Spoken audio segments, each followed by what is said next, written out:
안녕하십니까. 오늘은 2025년 3월 20일 목요일입니다. 네, 오늘도 난세의 영웅 흑행령을 아십니까? 268쪽부터 읽어보겠습니다. 국가 경제 선순환의 기초. 가계부채 탕감은 과도한 가계부채로 인해 초래된 개인적 불행이나 국가적 혹은 사회적으로 발생할 수 있는 위험을 막을 수 있을 뿐 아니라 국민배당금처럼 일정 나이 이상의 국민에게 매월 고정적으로 돈을 지급함으로써 국가 경제의 트리클업 효과를 일으키기 위해서도 꼭 필요한 일이다. 트리클업 효과란 산 아래에 불을 지르면 불길이 위로 타올라 온 산을 태우듯이 국민에게 직접 지원을 하면 좋은 효과가 위에까지 올라가 중소기업, 대기업, 국가 경제까지 모두 좋아지게 되는 경제 효과이다. 과도한 빚이 있는 한 국민은 지급된 돈을 빚을 갚는 데 쓸 수밖에 없다. 부채가 없어야 지급된 돈으로 물건을 사거나 음식점에 가서 식사도 하고 영화도 보게 된다. 빚이 없어야 매달 지급하는 돈이 트리클업의 불씨와 불소식의 역할을 할 수 있다. 지원금으로 국민의 주머니 사정이 넉넉해져 소비가 활발하게 일어나면 기업이 살아나고 일자리가 많아지며 국가 경제가 발전할 수 있게 된다. 국가 경제 규모가 커지면 세수가 넉넉해져 지급금의 액수가 증가할 수도 있다. 완벽한 선순환의 경제가 작동하게 된다. 가계부채 탕감은 이러한 선순환을 가능하게 하는 기초작업이라고 보면 된다. 정규직과 비정규직의 이분법을 넘어 정규직보다 비정규직이 낫다는 새로운 공식. 근래 들어 정부가 비정규직을 정규직으로 전환하려는 정책을 시행하면서 정규직과 비정규직 간의 갈등이 빚어진 적이 있다. 우리 사회에서 직업의 안정성과 소득, 복지 혜택 등 여러 가지 면에서 정규직이 비정규직보다 유리한 위치에 있다 보니 정규직은 선망의 대상이며 어려운 시험을 통해 들어가는 경우가 대부분이다. 그런데 현 정부가 그것을 그다지 고려하지 않고 비정규직 제로 정책에 따라 기존의 비정규직을 정규직화하려는 과정에서 어려운 시험을 거쳐 정규직으로 입사한 근로자들이 반발하면서 근로자들 간의 갈등이 빚어진 것이다. 그런데 나는 오히려 현 정부와 정반대의 정책을 취해야 한다고 본다. 정규직을 늘리는 것이 아니라 반대로 줄이고 비정규직과 자유롭게 파트타임으로 일할 수 있는 일자리를 많이 만들어야 한다고 생각한다. 고도의 지식과 훈련, 전문성이 필요한 일과 숙련된 기술이 요구되는 일들만 정규직으로 두고 그렇지 않은 일은 대부분 비정규직으로 돌려야 한다. 공무원도 비정규직을 많이 두어 보다 많은 국민이 공무원이 될 기회를 줄 필요가 있다. 몇 년을 공부하여 어렵게 합격한 인재들이 민원 접수나 간단한 서류 처리 작업에 매여 있는 것은 국가적으로 인력 낭비이다. 그런 일들은 비정규직으로 돌려도 얼마든지 가능하다. 정규직은 전체 일자리의 20 내지 30% 정도면 충분하다. 어떤 이는 도대체 무슨 말이냐고 눈이 휘둥그레질지도 모르겠으나 국민배당금제 같은 정책과 함께 추진하는 조건이면 충분히 가능하다. 국민배당금제 같은 제도를 시행하여 기본적인 수입이 보장되도록 하면 사람들은 매일같이 죽기 살기로 돈을 벌지 않아도 되기 때문이다. 지금은 조금이라도 더 벌어야 가족의 생계가 해결되고 생활이 안정되기 때문에 비정규직보다 수입이 월등히 낮고 복지 혜택도 있고 안정적인 정규직을 선호할 수밖에 없다. 하지만 근로소득 외에 별도로 매월 상당한 금액의 고정된 수입이 있으면 사정이 달라진다. 국가혁명당 대표 정책과 같이 한 가정에 부부 합산 300만 원 정도가 고정 수입으로 주어지면 기본 생활은 보장되므로 주 5일을 꼬박 새벽부터 저녁까지 시계추처럼 직장과 집을 오가며 일해야 하는 정규직이 더는 매력적일 수 없다. 오히려 놀고 싶을 때 놀고 일하고 싶을 때 일할 수 있는 자유로운 파트타임을 선호할 사람이 더 많을 것으로 생각된다. 그 이유는 그렇게 하는 것이 인간의 자연적인 본성과 잘 맞기 때문이다.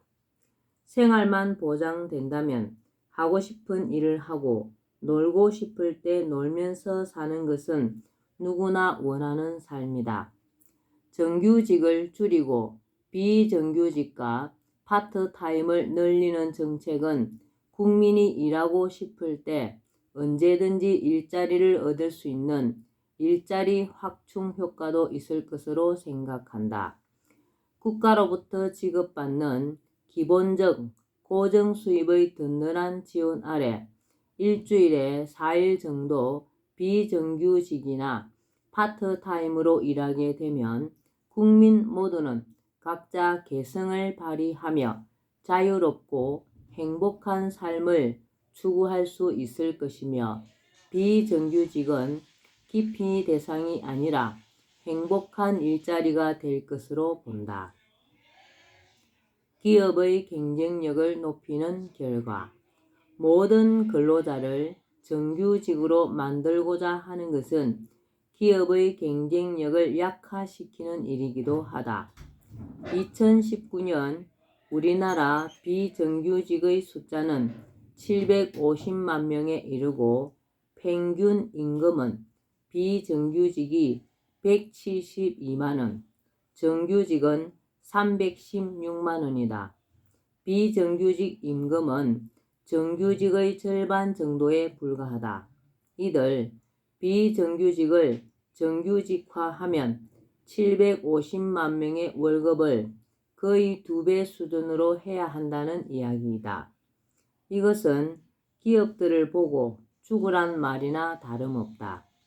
최근 정부의 소득주도 성장 정책의 일환으로 최저임금이 급격히 인상되는 바람에 자영업자와 중소기업들이 인건비를 감당하지 못하고 고용을 축소해 실업자가 늘었던 것은 주지의 사실이다. 최저임금의 무리한 인상만으로도 기업이 커진 부담을 견디지 못하는 마당에 비정규직의 정규직화는 기업의 성장 동력을 꺼버리는 것과 다름없다. 기업이 인건비 때문에 고용을 줄이면 결국 실업자가 늘어나므로 기업도 근로자도 모두 죽이는 결과를 초래한다. 국가 경제에 비상이 걸리는 것이다. 기업은 지금보다 훨씬 더 유연하게 근로자를 고용할 수 있어야 한다. 조선산업의 경우 수주를 하게 되면 한꺼번에 많은 근로자가 필요하지만 그렇지 않은 경우 일할 사람이 그렇게 필요하지 않다. 그런데 그 많은 근로자가 모두 정규직이라면 기업 입장으로서는 인건비를 감당할 수가 없다.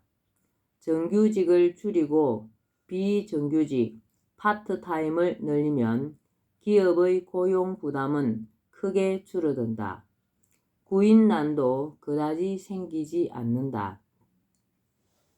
정규직의 비정규직화, 파트타임 늘리기 정책이 개인에게는 일하고 싶을 때 언제든지 일하고 쉬고 싶을 때 쉴 수 있는 두 가지 선물을 선사해 보다 인간다운 생활이 가능하도록 한다면 기업에서는 인건비 부담을 줄이고 구인난을 해소하며 기업의 경쟁력을 강화시킨다는 선물을 안겨준다.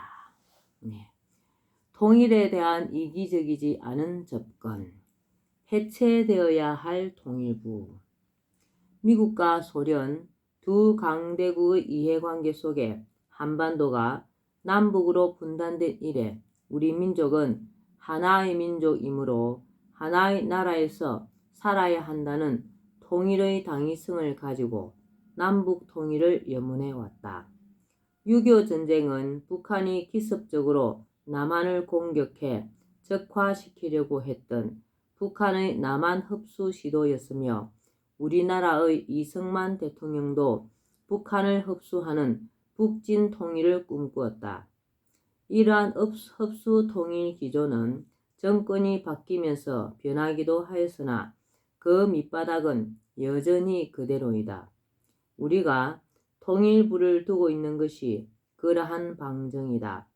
박근혜 전 대통령도 어느 교수의 책을 인용해 통일은 대박이란 말을 하여 한간에 회자된 적이 있다. 그러나 나는 통일에 대한 이러한 시각과 행동을 제고해야 한다고 생각한다. 남북에 각기 다른 체제의 정부가 수립된 지 이미 70년이나 지나 남북한은 정치, 경제, 사회, 문화 모든 면에서 이질화되었다. 더욱이 1991년 9월 18일 남북한이 각기 별개의 의석을 가진 회원국으로 동시에 유엔에 가입하여 국제사회에서 실질적으로 별개의 국가로서 공식 인정을 받았다. 물론 우리 헌법에서는 여전히 북한을 국가로 인정하지 않고 그 영토 역시 우리의 영토로 명시하고 있다. 그러나 국제사회에서 이미 북한을 국가로 인정하고 당시 우리 정부가 여기에 대해 반대를 하지 않은 상황에서 아직도 우리 헌법에 그 조항을 그대로 두는 것은 모순이므로 손질할 필요가 있다. 남한과 북한을 통일하겠다는 목표를 가진 통일부를 그대로 두는 것은 바람직하지 않다. 통일부를 둔 것 자체가 북한을 흡수 통일하겠다는 우리의 의지로 비칠 수 있기에 북한을 자극할 수 있다. 북한이 체제에 대한 위협을 느끼고 있다는 것은 2018년과 2019년에 있었던 미국 트럼프 대통령과 북한 김정은 국무위원장과의 비핵화 회담에서 김 위원장이 북한의 체제 안전을 가장 먼저 보장받으려 했다는 것에서도 알 수 있다. 우리 입장에서는 도대체 누가 북한 체제를 위협한다고 저런 말을 하는가라고 의아스럽게 생각할 수도 있지만 북한 입장에서는 세계 보강의 군사력을 가진 미국 그리고 그 나라와 동맹을 맺고 있는 남한이 위협적인 존재로 보일 수밖에 없다. 더군다나 남한이 통일부라는 조직을 두고 통일을 추진하려는 의지를 보이고 있으니 북한으로서는 신경이 쓸 수밖에 없다.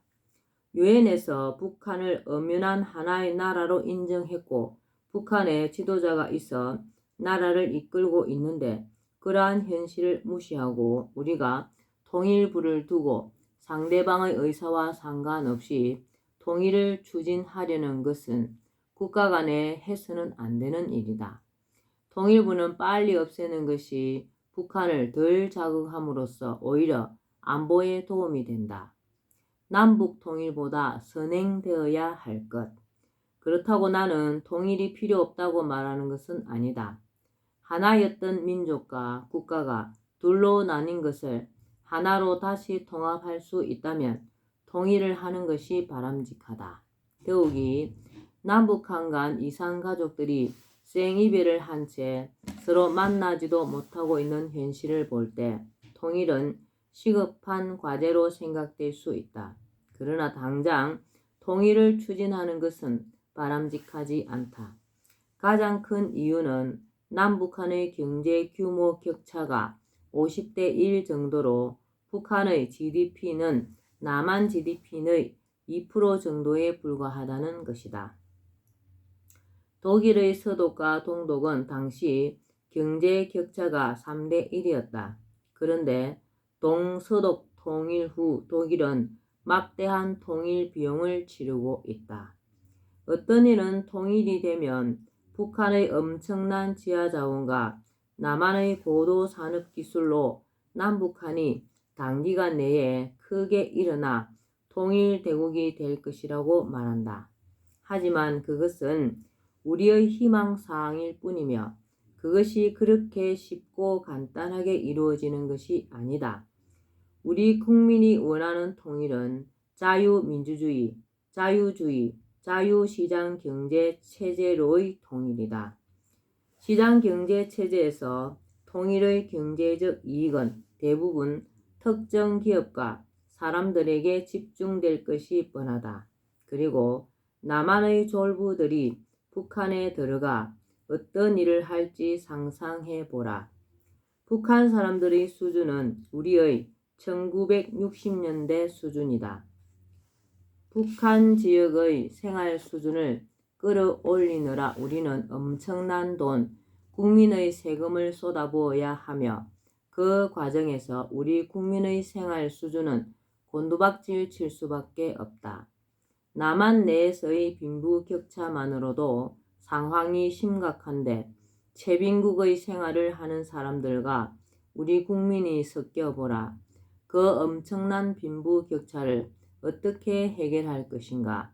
사회주의 국가처럼 모든 것을 국유화해서 똑같이 나눠줄 것인가?